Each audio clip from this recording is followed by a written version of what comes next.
Buenas, en el siguiente video vamos a hablar sobre las huellas de la guerra, sobre toda la naturaleza,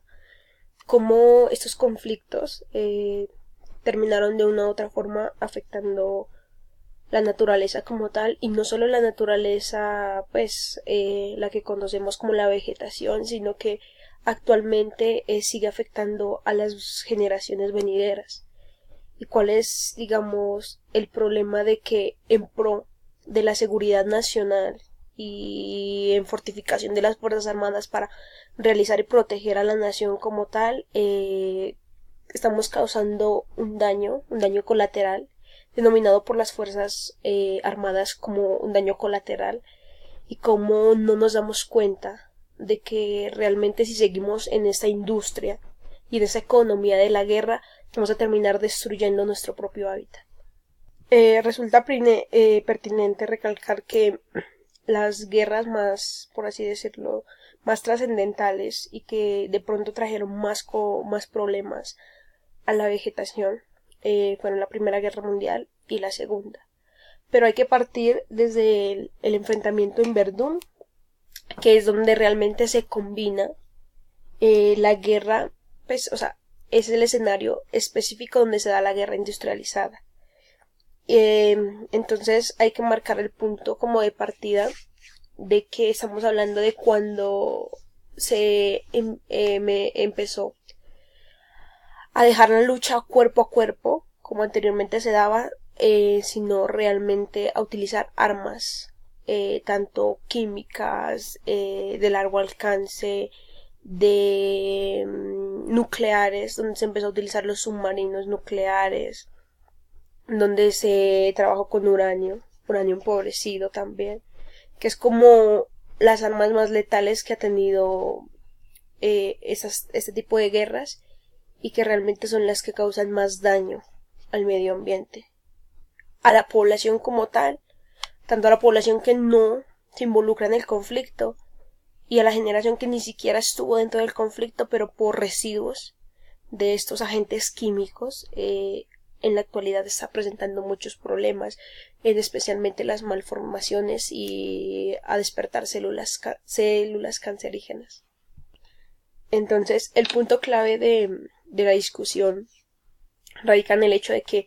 qué pasó, o sea, resulta pertinente hablar qué pasó con todas esas municiones que quedaron después de las guerras, en donde se almacenaron, si realmente se almacenaron en un lugar específico y que realmente contara con las condiciones necesarias para que esto no fuera dañino para la población. Pues resulta que estos residuos de la guerra, estos grandes armamentos, no se almacenaron como se debían. Existen más de 3.000 yacimientos, por decirlo así, o puntos donde se encuentran estos residuos en el fondo, en el fondo de mares, de océanos, de toda existen 3.000 puntos identificados, y se tiene la hipótesis de que 3.000 más aún están en espera de la búsqueda, y no hay informes realmente congruentes que nos muestren los puntos exactos donde se vertieron estas municiones. Y eso ha dificultado más para los científicos, para los biólogos, encontrar este tipo de yacimientos, porque el problema de esto es que hay muchas bombas, muchos proyectiles sin detonar, que en algún momento lo van a hacer, van a erosionar de tal forma que esos agentes químicos se pueden expandir tan rápido que podrían acabar con la humanidad. El problema radica en esto, o sea, cómo fueron tan inconscientes de deshacerse de esta forma de los proyectiles que no utilizaron,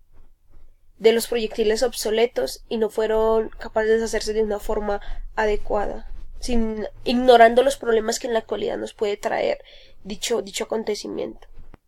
Prueba de ello es que durante la Unión Soviética utilizó submarinos nucleares, y alguien que trabajó dentro de esos submarinos conocía muy bien cómo se hacía eso y cómo funcionaban. Incluso las principales plantas nucleares utilizan ese combustible, y cómo alrededor de consumían se deshacían de varios tanques llenos de residuo nuclear hacia el fondo del mar y ni siquiera llevaban un registro de cuántos eran. Otro punto importante de cuáles son las causas y cómo se destruye la naturaleza es lo que sucede actualmente en Vietnam. Como Estados Unidos, con gran tecnología, ataca a la población y a los que defienden. Obviamente se defienden dentro del territorio. Y como la competencia es tan desigual que no podemos comparar fuerza humana que está combatiendo con armas no tan tecnológicas contra aviones, drones, y cómo se refugian en la naturaleza para tratar de protegerse, y cómo a Estados Unidos no se le hace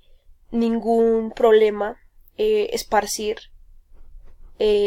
algún tipo de químico que acabe con la vegetación para facilitarle la visión a aquellos que se encuentran manejando la tecnología. Y de una u otra forma, aunque causan daño al ejército vietnamita, también lo causan al ejército estadounidense y especialmente a la naturaleza, porque donde se riega, por ejemplo, la gente naranja, los suelos quedan estériles, no crece vegetación, y todos esos manadas de químicos que se ha utilizado tanto en la Primera Guerra Mundial, Segunda Guerra Mundial, terminan alojándose en el subsuelo por mucho tiempo, y es lo que está causando en la generación actual problemas, porque estamos expuestos a esos agentes químicos. Es tan grande este problema que hemos llegado a utilizar, incluso a dañar conscientemente la naturaleza como un medio para ganar la guerra. Cavamos trincheras, erosionamos puntos claves con un medio de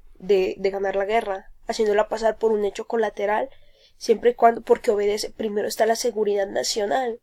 antes que la protección de la naturaleza. Todo está bien si eso va en pro de la seguridad nacional. Es ahí donde radica el problema, que las fuerzas armadas tengan como prioridad solamente obedecer a la seguridad nacional, olvidándose que de pronto una forma de garantizar la seguridad nacional sea protegiendo el mismo hábitat donde habita esa población, que es la que trata de proteger.